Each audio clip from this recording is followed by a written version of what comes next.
Enflasyon almış yürümüş, işsizlik desen ortada. Birçoğumuz istediğimiz şeyleri sahte olarak almak durumunda kalabiliyoruz. Ama bu sahte işini bir endüstri haline getiren bazı yerler var.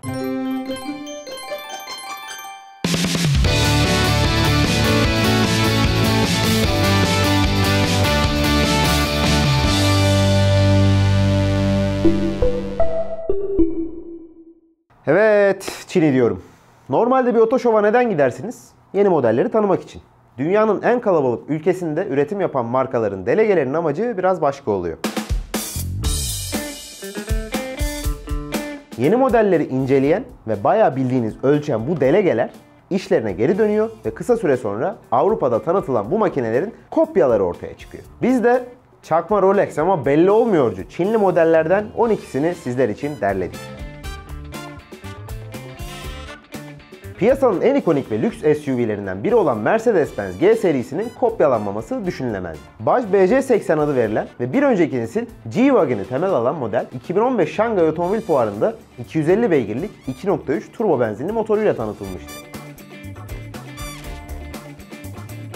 Lamborghini Urus tasarımcıları kuvvetli ve şık SUV'lerine Çinlilerin ne yaptığını görseler muhtemelen intihar ederlerdi. Estetik olarak Kia Sportage ile çaprazlanmış gibi duran Huansu C60 195 beygir gücünde 2.0 turbo benzinli motordan besleniyor. Aracın 5 ve 7 koltuklu versiyonları da mevcut. Neyse ki bu araç 2012 yılında bir konsept olarak tanıtıldı ve üretime geçmedi. Tahmin edelim bakalım sergi aracı hangi süper otomobili temel alıyor? Eğer Audi R8 dediyseniz bildiniz. Tabii ki atmosferik 5.2 V10 yerine mütevazı bir ünite kullanılmış. 150 km menzil sunan elektrikli bir motor. Çin'in kopyalama rüzgarı yeni modellerle sınırlı da değil. Klasikleri bile affetmeyen Uzak Doğu ülkesi karakteristik ön kapısı haricinde BMW Izetta'nın çakması. Orijinal modelin aksine 4 kapıya sahip EG63333K ya da EG63330K 5.3 beygir gücünde bir EV.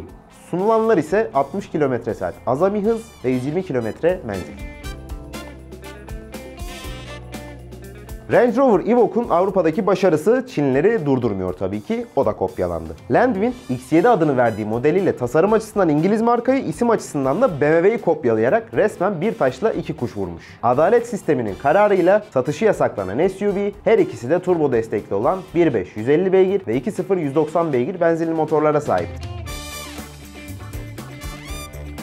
Mini modelleri köklü geçmişleri dolayısıyla benzer segmentteki rakiplerinden pahalı. Ancak kan bağı bulunmayan Çinli kuzeni Lifan 320'de durum böyle değil. Haliyle ürün kalitesinde temel aldığı modelden bir hayli geride kalan aracın 1.3 atmosferik motoru 87 beygir gücünde. Yol tutuş konusunda kopyalamanın ne kadar başarısız olduğunu da tahmin edebiliyoruz. Bu arada bu araç bana biraz Daihatsu Sirion andırdı. Çinliler yine bir çift kopyalama yapmış.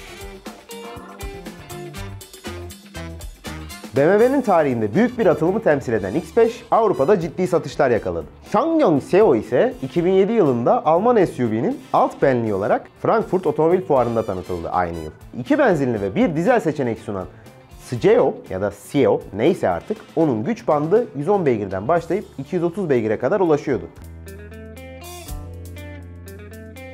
Gördüğünüz araç bir değil, iki otomobilin kopyası. Önden Ferrari F12 Berlinetta, arkadan Porsche Cayman olan makine 120 beygir gücünde olsa da elektrik motorundan beslendiği için birazcık yenilikçi.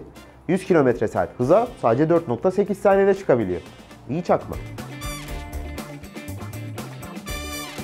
Volkswagen Up modelinin elektrikli klonu 50 km/s maksimum hıza ve 12 beygir güce sahip. Logonun bile başarılı şekilde kopyalanmasından ötürü V7'yi ilk bakışta gerçek Up gibi görebilirsiniz. Ama değil. Listede kopyalanan tek Porsche modeli Cayman değil. Çinliler Porsche Macan'ı da elden geçirmiş. Çin'de fiyatı aşağı yukarı 13.000 euro olan 190 beygirlik makinenin adı Porsche Macan olsa bizce daha iyi olur.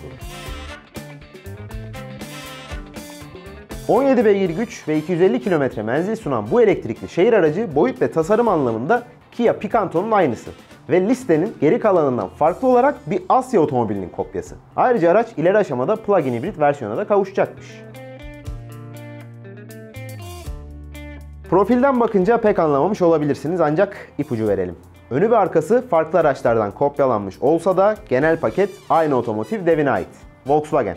Evet, önden Tiguan, arkadan Q5 olan bu SUV 143 beygirlik 1.5 turbo benzinli motora ve 6 ileri otomatik şanzımana sahip. Bir videonun daha sonuna geldik. Artık kızıyorum. Hala abone olup zili açmadıysanız ve videoyu beğenmeyi unuttuysanız tüm eşofmanlarınız Adadas'a dönüş. Hatta bir yorum yapmayı da unutmayın. Bir sonraki bilgin olsun da görüşmek üzere. İyi sürüşler.